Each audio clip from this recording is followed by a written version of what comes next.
Imagine you are standing in a hallway with two doors. One is painted red. The other is blue. It is a simple choice. But you are frozen. Your heart is pounding. Your palms are sweating. Because in your mind, this is not a choice between two colors. It is a high-stakes, life-or-death test. And you are certain that behind one of those doors, there is a prize. And behind the other, there is a catastrophe. A punishment. A judgment. This is the secret, agonizing world of the person who believes they are indecisive. It is the paralysis of choosing what to order from a menu. It is the hours spent researching the perfect choice for even the smallest purchase. It is the constant polling of your friends. What should I do? What would you do? It is a life lived in the torment of the what if, always second-guessing, always looking over your shoulder. And it leaves you feeling flaky, unreliable, and deeply ashamed of your own mind. You tell yourself, I'm just so indecisive. Why can't I just make a choice? But today, we are going to burn that story to the ground. Because your problem is not that you can't make a choice. Your problem is that you are terrified of the consequences. You are not indecisive. You are afraid of being blamed. Let's reframe this. Your brain is not making a preference calculation. It is making a survival calculation. Every choice, no matter how small, is filtered through an ancient and deeply intelligent part of your brain that is asking one question. Which of these options is going to get me in the least amount of trouble? Which of these choices is going to keep me safe from blame, from criticism, from anger? This is not a personality trait. It is a brilliant and heartbreaking survival strategy that you learned in a world where making the wrong choice had real and painful consequences. This fear is almost always born in the courtroom of your childhood. It is a trauma response. Sometimes, it is learned in the home of the critical judge. In this family, every choice you made was put on trial. Your taste in clothes, in music, in friends. A wrong choice was not seen as a learning experience. It was seen as a character flaw. Evidence that you were silly, irresponsible, or just not good enough. You learned that every decision was an opportunity to be judged and found wanting. So now, you avoid making decisions, because it is safer to be seen as indecisive than it is to be seen as wrong. Sometimes, it is learned in the home of the unpredictable minefield. In this environment, a small, wrong choice could have catastrophic consequences. Choosing the wrong TV show could trigger a parent's rage.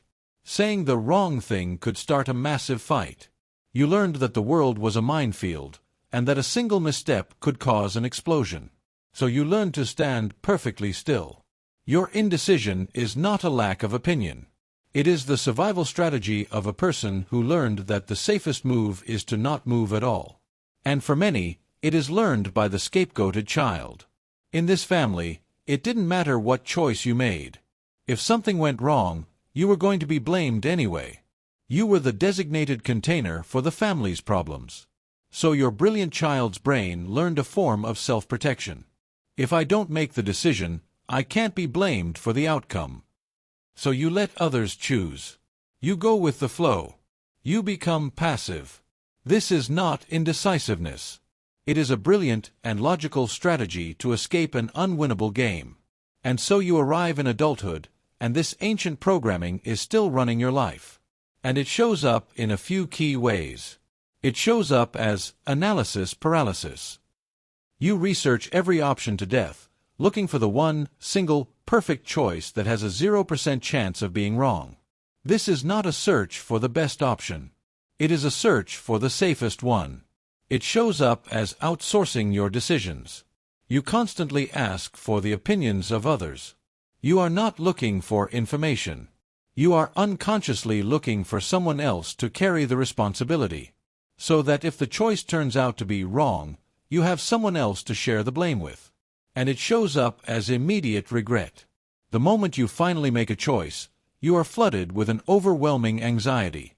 You immediately start to imagine that the other path, the one you didn't take, was the correct one. This is your brain, still running the simulation, terrified that you have just stepped on a landmine. So how do we begin to step out of this courtroom? How do we learn to trust ourselves in a world that no longer punishes our choices? The journey is not about learning to make the perfect choice. It is about learning that you are safe enough now to survive the wrong one. The first step is to name the fear. The next time you are frozen in front of a decision, pause. Notice the panic in your body, and name what is really happening. This is not just indecisiveness. This is the fear of being blamed. This is an old feeling. This is a trauma response. This act of naming separates the present moment from the past terror. The second step is to lower the stakes. Your nervous system is treating every choice as a life or death exam. You must consciously remind your brain that this is not true. You are not choosing between a treasure and a tiger. You are just choosing between two paths in a peaceful garden. You can say to yourself out loud if you need to, "This is not a permanent decision. This is not a verdict on my worth. This is just a choice about dinner." You are gently talking your own nervous system down from the ledge. The third step is to practice with micro-decisions. You cannot start with the big life choices. That is too much. You must build your decision-making muscle in the safest way possible. Every day, make one tiny, low-stakes decision without asking for anyone's opinion. What to have for breakfast? Which podcast to listen to? Which route to take to work? And then, no matter the outcome, you must practice the next crucial step. And that step is to have your own back. This is the heart of the healing. After you make your small choice, and your brain starts its familiar panic, you must become the kind, compassionate parent to yourself that you never had. You must say to that terrified part of you, "It's okay. We made a choice. And whatever happens, I've got this. If it was the wrong choice, we will handle it together. I will not blame you. I will not abandon you. We are a team." You are replacing the phantom judge in your head with the voice of an unconditional ally. You are not indecisive.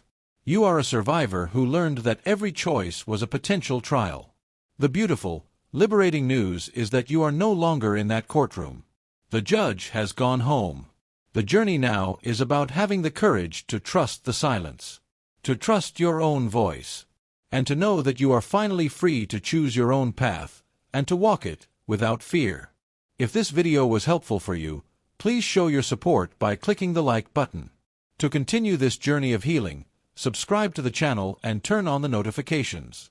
And if you know someone who is always struggling to make a choice, please share this video. It might be the moment of compassion that helps them finally feel free. Thank you for watching. It is safe to choose.